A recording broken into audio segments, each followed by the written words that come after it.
नमस्कार, म दुर्गानाथ दाहाल। आज चाहिँ मैले काठमाडौँ जिल्ला तारकेश्वर नगरपालिका वडा नम्बर 5 मानेमा बस्नुहुने दुवै खुट्टा क्यान्सर लागेर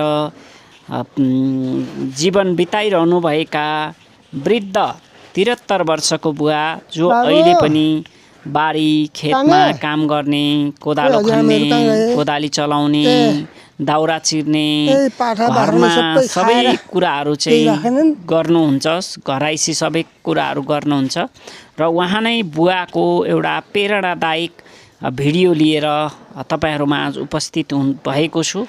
भिडियो अन्तिमसम्म हेर्नुहोला। जय होस्, कल्याण होस्।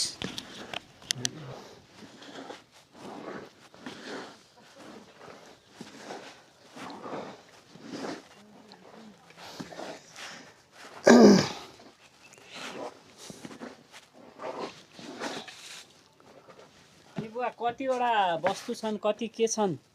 हजुर, गाई दुईटा छन्, बाख्रा छन् दुई चारवटा, बाख्रा पाठा। हजुर, गाई दुईटा। त्यो यो ब्याउनी हो, माउ चाहिँ साउनमा ब्याउनी, बाछी 1 महिना भइसक्यो, फेरि ऊ पनि ब्याउनी भइरहेछन्। अहिले यही दुईटा गाई मात्रै पालिएर बसिया छौँ। तपाईं आफै गर्नुहुन्छ काम धन्दा? हजुर, अब म बोक्ने एउटा सक्दिनँ, अरू खन्ने, खोर्सिने, ठुटा मुटा चिर्ने, मेरो घरको यताउता सबै म आफै गर्न सक्छु, अहिलेसम्म गरिरहेको छु।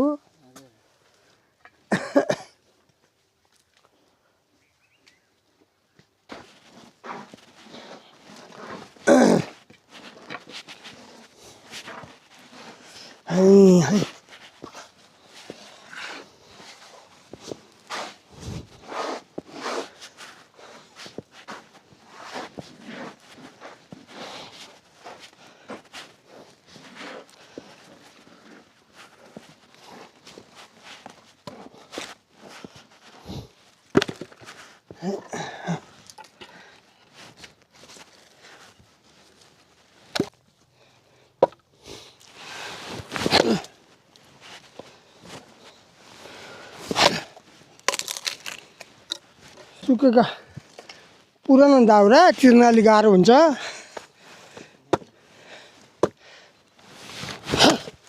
अरू सरै काम गर्नुहुँदो रहेछ त? हजुर, मलाई काम नगरेर त खाएको रुच्दैन, खाना रुच्दैन, निन्द्रा लाग्दैन है। अब मलाई अलिअलि काम त गरिरहनुपर्छ हजुर। मलाई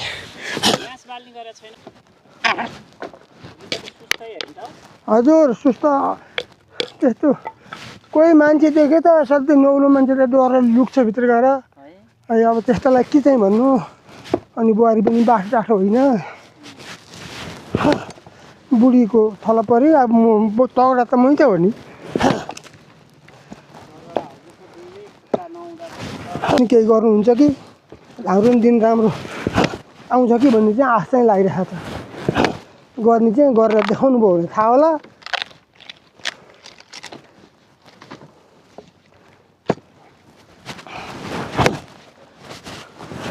पुरानो दाउरा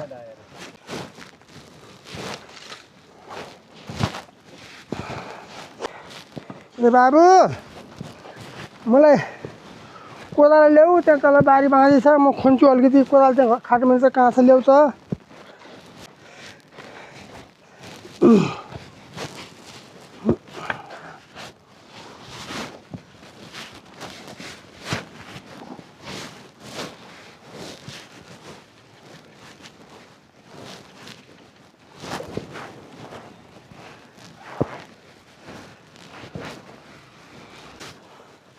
आफूले नगरे अरू गर्ने मान्छे छैन कोही हजुर, के गरौँ।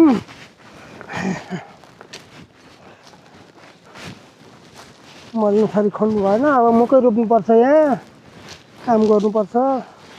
वस्तु भाउ पालेका छन्, के गर्ने।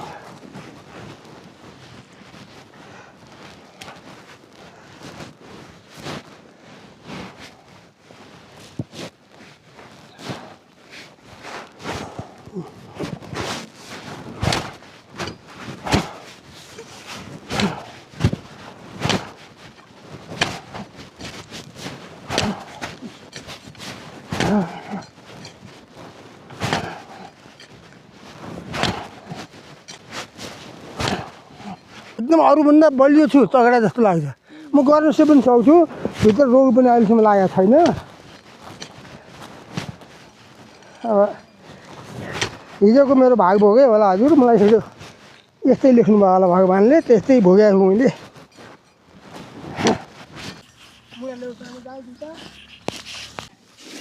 ल उहाँ बुवाको घर चाहिँ यो हो। उहाँको दुइटै खुट्टा चाहिँ ग्याङ्ग्रिङ भन्ने एउटा रोग जो चाहिँ रुखका बिरुवा हाँगा सुके चाहिँ सुक्छन् अनि त्यसपछि चाहिँ मानिसको चाहिँ अब त्यो चाहिँ खुट्टाहरू काट्नुपर्ने अवस्था भएको हो। नमस्कार, म दुर्गानाथ दाहाल। अहिले चाहिँ हामी तारकेश्वर नगरपालिका वडा नम्बर 5, यो ठाउँको नाम के भन्छ बुवा? हजुर 5 माने नै हो। 5 मानेमा छौँ र यहाँ चाहिँ एकजना बुवा हुनुहुन्छ जसको चाहिँ दुवै खुट्टा चाहिँ काटेको छ, तर पनि उहाँ सक्षम मान्छेभन्दा बेसी काम गर्नुहुन्छ। घरको काम, दाउरा चिर्ने, बारी खन्ने लगायत सम्पूर्ण कामहरू उहाँ चाहिँ गर्नुहुन्छ। उहाँ बुवासँग कुरा गर्न गइरहेछ। बुवा नमस्कार। हजुर नमस्कार हजुर। शुभ नाम हजुरको? मेरो नाम शिवहरि फुयाल। शिवहरि फुयाल हजुर। ए अनि उमेर कति भयो बुवा? उमेर मेरो 73 लाग्यो हजुर। 73 लाग्यो हजुर। ए 73 लाग्यो। अनि यो दुइटै तपाईँको खुट्टाको तलको भाग काटिएर छ होइन? हजुर दुइटै कटाएको, क्यान्सर भएर कटाएको, नकटाए बच्दैनसम्म डाक्टरहरूले त्यस्तो ग्यारेन्टी दिनुभयो। अनि कि पटना जाए उपचार हुन्छ भन्नुभयो। 36 सालमा त क्यान्सर उपचार रहेछ काठमाडौँमा। र अनि म पटना जान पनि सक्दिनँ, म यो रोगबाट बच्न पनि चाहन्न, जे गर्नुपर्छ गर्नुहोस् भने मैले दुइटै भइसकेपछि अनि उहाँहरूले खुट्टा कटाएर मेरो रोग मुक्त गरिदिनु भयो र अहिले म तगडा, मेरो यो खुट्टा छैन जस्तै लाग्दैन। म त्यति तगडा जस्तो लाग्छ, काम गर्छु, अलिक थोरै खान्छु। अहिले नयाँ रोग लाएर अलिअलि औषधि चाहिँ सेवन गर्नु परेको छ हजुर। यसै गरी जिन्दगी गइरहेछ। अब उमेर पनि अब लगभग माथि नै पुग्यो, के गरौँ। त्यही त तपाईँ यहाँ चाहिँ तपाईँको यो जग्गामा बस्नु भएको छ, पछि तपाईँले चाहिँ तल घर, तपाईँको तल पुरानो घर तल थियो हजुर, त्यहाँ चाहिँ भत्किएपछि फेरि बनाउन लाग्दा के दुःख भयो भनेर अघि नै सुनाउँदै हुनुहुन्थ्यो, त्यो बारेमा बोल्नु न।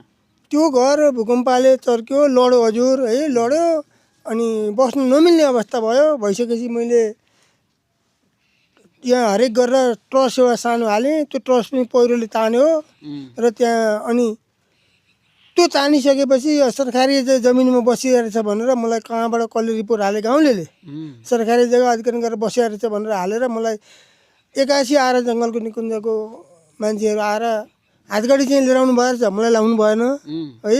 अरूलाई त्यो गरेर 4 जना हामी वरिपरिकालाई लिएर गएर पानी मुहानमा राख्नुभयो। मलाई 4-5 घन्टा थुन्नु भयो। बेलुका 8-9 बजिसक्यो, 10 बजिसकेपछि ल कहाँबाट त्यहाँ फोन आयो, अपाङ्गलाई राख्न मिल्दैन, हामीलाई अप्ठ्यारो पर्छ भनेर फोन आयो। त्यहाँ फोन आइसकेपछि मैले सुन्दैछु अनि राति 11 बजी त्यो जङ्गलको माथिबाट मलाई छोडिदिए। ए जङ्गलको 11 बजे तपाईँलाई लिएर गए नीलकण्ठको माथि सिरानमा, माथि निकुञ्जको जङ्गल अफिस रहेछ, आर्मीहरू एकपट्टि बनु बिहाको बस्न गर्छन्। मलाई त्यहाँ दिनभरि बन्द, मैले बोलेको पनि कहिले सुन्नु पाएन। भित्र लगेर थुनेर मलाई के लेखेँ, के गरेँ उनीहरू लेखिरहे है। अनि बेलुका त्यो लेखेको कागज सुनाएँ। 7 दिनमा मेरो घर म भत्काएर आउने छु, सरकारी जग्गा खाली गर्ने छु, म ल्याएर देखाउने छु, ल तैँले लेखायो, तैँले बनाइदियो भनेर मलाई कागज सुनाएँ है। अनि म 7 दिनमा भत्काएर आउनु सक्दिनँ हजुर, मेरो केही पनि छैन, बस्ने ठाउँ छैन, मेरो कहाँ के छ थाहा छैन, म यहीँ जन्मी, अब यहीँ मर्न पाइनँ मैले, म भत्काएर आउनु चाहिँ सक्दिनँ भनेपछि रुइँ धेरै। भनेपछि मलाई मिल्दैन, तेरो को छ मान्छे पठा, यहाँ प्रतिनिधि बनाएर पठा, त छुट्नु पाउँदैनस् भने। अनि ल गोली हान्दा मलाई त्यहाँ मार्नुहुन्छ भने म मेरो ठाउँ दिन आएपछि सर्छु, 1-1.5 महिना समय पाऊँ हजुर भने। दाजुभाइ अरू चाहिँ गइरहे तारिकमा, मलाई चाहिँ त्यहाँबाट म गइनँ। अनि भोलिपल्टै यहाँ मान्छे खोजेर मेरो यस्तो केस पऱ्यो भने पूर्जा अलि सानो 4 कति 2 रोपनीको पूर्जा रहेछ मेरो यहाँ, थाहा थिएन यहाँ छ भन्ने। अब यत्रो क्षेत्रफलमा कहाँनिर थियो, पुर्खेली सम्पत्ति त्यति रहेछ र। अनि मलाई त्यो खोजेर भोलिपल्टै आफन्तले अमिनी ल्याएर नपाएर यो भित्र बस, छाप्रो हालेर बस, हामी 36 वर्ष मुद्दा हामी लड्छौँ भनेर उहाँहरूले जानुभयो। र अनिखेरि मैले निवेदन यताउता गरेँ है। अनि भूकम्पले यहाँ मेरो पूर्जा रहेछ, अनि घडेरी पनि दियो 2-3 लाख बनाउने खर्च पनि दियो र अनि अरू खर्च यताउता गरेर हरेक गरेर जुटाएर बनाइ छाप्रो बनाएर यो अहिले मलाई उठाउन सक्दैन अब म त यसै उठ्ने बेला भयो मेरो जान बच्चालाई आनन्दले बस्न पाउँछन् अरू यो तलतिरको बस्ती सबै त्यस्तै हो अब कतिखेर सरकारी जग्गा खाली गर्छन् निकुञ्जको एन्जलमा पर्यो निकुञ्जले हेर्छ निकुञ्ज नजिक भएको कारणले गर्दाखेरि यो जग्गा पर्ती भए पनि निकुञ्जले अब उसले के गर्न सक्छ सरकारी जग्गा न जङ्गल पाल्छ न केही गराउँछ है अब त्यो हाम्रो भएन हामीले सकेन त्यो घर मेरो धेरै छ 52-53 रोपनी छ रे यो निकुञ्ज छोएको जग्गा अनि मैले त्यो घरको लडेको सामान चाहिँ म गाई पाल्छु एउटा छाप्रो यहाँ हाल्छु अरूको यत्र बन्दैछन् बनिरहेछन् देखाएँ है छन् मलाई चाहिँ किन यसरी पेलिन्छ सरकारले भन्दाखेरि यस्तो कुरा हामीसँग होइन भने मेरो मान्छे थिएन है प्लास्टिकले बारेर बसे पनि भत्काइन्छौँ भने वडाबाटै त्यस्तो कुरा आयो आइसकेपछि अनि स्थानीय तहले नै तपाईँलाई चाहिँ दुःख दियो है यो एरियामा म चाहिँ जिमिनदार रे अरू चाहिँ सुकुम्बासीले यस्तो निर्णय गरे रहेछन् किन भन्दा पछि बुझ्दाखेरि तेरो माथि को छ र मान्छे मेरो त कोही पनि थिएन भगवान्देखि माथि र अनि त्यही भगवान्को सहारामा चलिरहेको छु बसिरहेको छु अब अहिलेसम्म 2 छाक नपाए 1 छाक खाएर नि बच्नु त बचिरहेको छ त्यही हो अब आउने राज्यलाई अब आउने बालेन सरकारलाई के भन्न चाहनुहुन्छ के चाहिँ हजुरहरू जस्तो एउटा पीडित अपाङ्गता भएको व्यक्तिहरूलाई चाहिँ के गरिदिए जस्तो हुन्थ्यो भन्ने लाग्छ तपाईँलाई हामी जस्तालाई भगवान रूपी भारत सरकारले हेरिदिउन् राम्रोसँग हेरिदिउन् आँखा परोस् हामी आजसम्म हामीलाई दुर्व्यवहार गरे हेरेनन् है अब आउने सरकारले हामीलाई राम्रो गरून् राम्रो होस् हामीले आनन्दको सास फेरेर यहाँ बस्न पाऊँ बाँच्न पाऊँ हजुर त्यति मात्रै हो अब कुनै सुविधा केही मिल्छ भने मिलाइदिउन् माथिबाट है हामी केही हेर्छौँ चाहिँ अहिले आउने संसदहरूले भोट माग्नेले भन्नुभयो है भनेका छन् अब त्यही आशामा छौँ त्यही हो यहाँ भोट माग्न आउनेले के भने त तपाईँको यहाँ गणेश पराजुली होइन माननीय पहिलाको पनि उनी थिए अहिले पनि उनी भए आएर टकमसँग लगाइदिए म भोट हाल्न जानलाई तपाईँहरू गाडी आउँदिन सक्ने त जान्छन् अब म के गरौँ भनौँ तपाईँलाई व्यवस्था गराउन भयो भने है अनि उनीहरूले व्यवस्था गरेन अरू गाडी आए अरू पार्टीको गाडीमा म गइनँ गाडीमा बसेर पनि एउटा तेरोमा गएर म तँलाई भोट हाल्दिनँ मलाई आज यो त्यो अवस्था भयो म तिमीहरूलाई भोट हाल्दिनँ मेरो मन लागेर हाल्नलाई म तिम्रो गाडीमा जान्न भनेपछि मेरो चाहिँ भोट छुट्यो म गइनँ तपाईँलाई अर्को पार्टी काङ्ग्रेस एमालेको गाडी लिन आयो है माओवादीको आयो माओवादी भनौँ अहिले त्यो तारा चिन्ह लिएर आए है मानन्दर के रहेछन् उठेका अनि अरे राम्रा गुलिया कुरा गरे धेरै राम्रा यति गुलियो अहिलेसम्म पाएको थिएन हजुर भने उनीहरूलाई राम्रै कुरा गरेँ र अनि उनीहरू गए उनीहरूकै गाडी आयो भोलिपल्ट गाडीले ल जाई बस्नु तपाईँलाई गाडी हिजो म अस्पताल जानलाई मैले गाडी नपाएर म 3 दिनसम्म छटपटिएर मुखाबाट पानी हालेर मलाई राखेँ आज तिम्रो गाडीले मलाई के काम गरौँ भनी सोचेँ भनिसकेपछि उपचार गर्नलाई चाहिँ मैले गाडी कसैले हेरेनन् मैले पाइनँ भाडातिर पनि गाडी पाइनँ भने आज तिम्रो गाडीमा किन चढ्ने सक्ने हिँडेर आन्छन् म तेरो गाडीमा जान्न तँलाई भोट हाल्ने होइन म तिमीहरूलाई हाल्दिनँ आजसम्म केही गरेनौ म जान्न भने आज जसो मैले भने त्यसै उनीहरूको पात्ता उडेर गयो है मलाई आनन्द उनीहरू नै आएको भए त मलाई भोलिसम्म झन् समस्या आउँदो हो उनीहरू त आएनन् म त्यति खुसी भयो अहिले नयाँ आएकोमा खुसी हुनुहुन्छ खुसी छु एकदमै खुसी छु हजुर उनीले हाम्रो कुरा सुन्लान् है सुनेन भने पनि अब एउटा अब हामीलाई केही रात होला राम्रै होला अलि राज्यबाट हौसला पाएको हुनाले हुन्छ कि भन्ने छ त्यति हो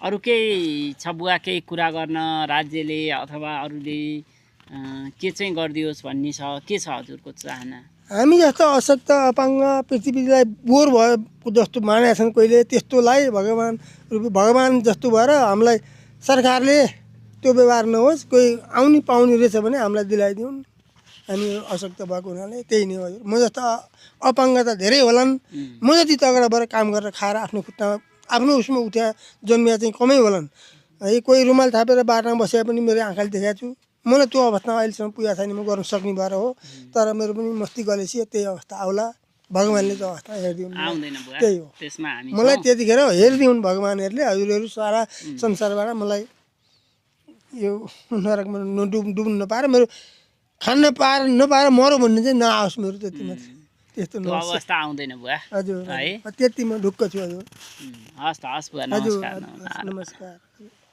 ल बुवा यो चाहिँ बिस्कुट है हजुर यो चाहिँ यसो यहाँ आएको बेला यसो गरेको यो रोपेर यो चाहिँ रोपेर बिउ जगाउँछु यो मकै है हजुर यो मकै चाहिँ कस्तो मकै भने तपाईँले घिउ मकै भन्नुभयो घिउ मकै होइन गुलियो चिनी हाले जस्तो हुन्छ यो मकै हजुर एकदम गुलियो तपाईँको लगभग चास्नीमा उमाले धेरैले चाहिँ चिनी हालेर ल्याएछ भने हामीलाई यो मकै हजुर यो चाहिँ बाहिरको बिउ हो होइन हजुर अब यसलाई हेर्नु होला एक गएको छ यसमा धेरै हुन्छ धेरै हुन्छ म रोप्छु हजुर मल यस्तो राम्रो गाईको मल छ अनि मल यो चाहिँ कस्तो भने बुवा यो चाहिँ तपाईँको धेरै यसलाई पकाएर राखेर पछि पिठो बन्दैन हजुर यो चाहिँ कस्तोमा खानु पर्यो भने ठिक्क छोडाउन लागेपछि हजुर पहेँलो भएपछि चाहिँ भाँचेर खानु पर्यो बिउ राख्न चाहिँ हुन्छ बिउ राख्नु चाहिँ 2-3 घोगा राख्नु भने जति भने नि पुग्छ होइन यो मकै चाहिँ यसलाई चाहिँ स्विट कर्न भन्छ होइन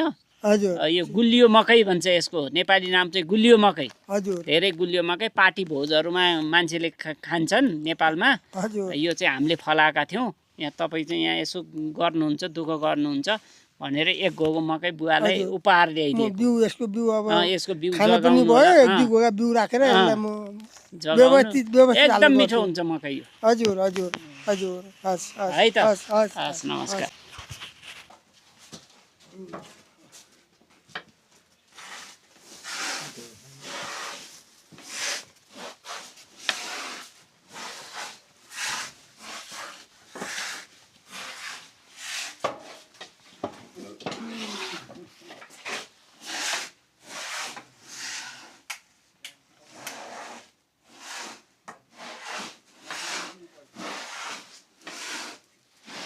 मेरो कोठा हजुर यता मेरो कोठा म यतापट्टि बस्छु हामी बुढाबुढी यतापट्टि अनि छोरा बुहारी यतापट्टि चार कोठाको हालिया छन् बसिरहेको ए भूकम्पको घर भनौँ घर यही हो अब आनन्द बस्ने निवास मेरो यही हो आनन्दले लिएर सबै कुराको व्यवस्था मिलाएर बसिया छु हजुर अब यति हो हाम्रो अब गर्नु के सक्यो व्यवस्था भएर कसले पो के गरेर तर मैले त गरेकै छु जस्तो पनि लाग्छ आँट छ होइन गरे हो हजुर हजुर हजुर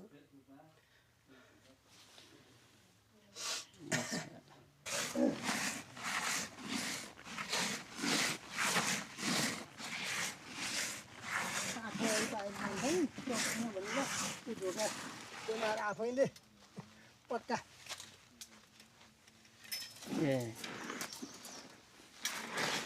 पाखाहरू बेच्यो राति त्यही दिनको शान्तिमा आउनु अलिक क्लास चाहिँ कतिमा कोही सुन्दैन राति कोही मान्छे आएर आक्रमण गरेर नि मेरो कराउनु बोल्नु सुन्नु काहीँ कोही हुँदैन अनि एक क्लास जस्तो छ अहिले चाहिँ दायाँ बायाँ यसो खाप्रा बन्नु थाल्यो अलिकति अनि डर लाग्छ अन्त यहाँ बस्ने ठाउँ पनि छैन बस्नु पनि यस्तैमा पऱ्यो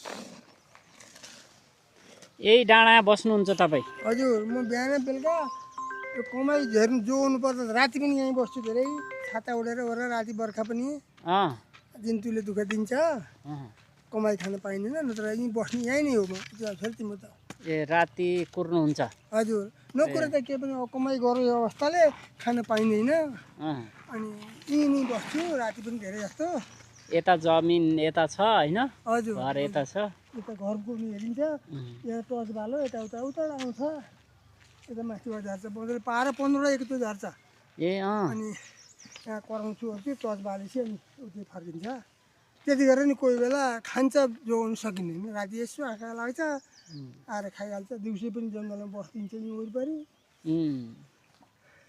ए सबैको समस्या यो चाहिँ होइन त हजुर सबैको समस्या हो यो मलाई मात्रै होइन तर धेरै चाहिँ मलाई पऱ्यो किनभने अलि अवस्थाले गर्दाखेरि म चाहिँ कमजोरी छु त्यही भएर अनि आलु तपाईँले के गर्नुभयो अस्ति नै रोपे आलु आलु बेच्ने हजुर ए कहाँ लगेर बेच्नुभयो यहीँ व्यापारी आए ए अनि यहीँबाट व्यापारीलाई अलिअलि मैले यहाँ जोखेर बेच्दाखेरि चाहिँ यहीँबाट बेचेँ आफै जोखेर पनि बेचेँ अलिअलि एक दुई प्याकेट चाहिँ अरू चाहिँ व्यापारीलाई चाहिँ व्यापारीले भाउ दिएर नै यसपालि 18-20 माथि भाउ गएन र गरे खर्च पनि उठेन 25,000 खर्च परेको थियो सबै बिउदेखि गरेर तलसम्म सबै गरेर अब 10,000को पनि उठेन आलु अब मलको पैसा पनि खाएन बिउ त कहाँ यसपालि गयो हजुर कोही वर्ष अलिअलि हुन्छ कोही बेला जान्छ यस्तै हो किसानमा सबैलाई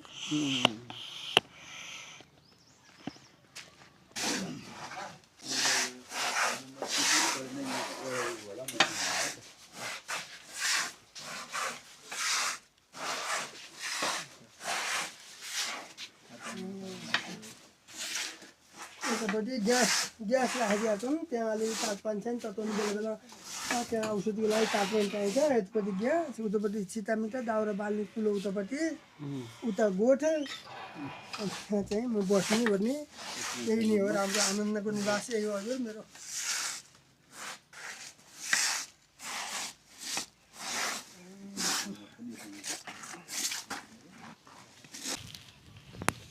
ल यो चाहिँ उहाँ बुवाको घर यहाँ हामीले देख्न सक्छौँ अब यहाँ आएर यो डाँडामा बस्नुहुन्छ यहाँ चाहिँ यो चौतारी तपाईँको लागि चौतारी हो होइन त हजुर दसैँमा यहाँ पिङ हाल्छन् भुराएर खेल्छन् धेरै गाउँले आएर जम्मै आएर मेरो चौतारी सधैँभरि म यहीँ धेरै हुन्छु यहीँ नै यता मान्छे आउँछन् मन्दिर जाने बाटो भुल्छन् कोहीले यता यता भन्छु सहयोग गर्छु उनीहरूलाई बाटो देखाउँछु र यहाँ बसिरहन्छु सधैँभरि त्यही हो तारकेश्वर भुवन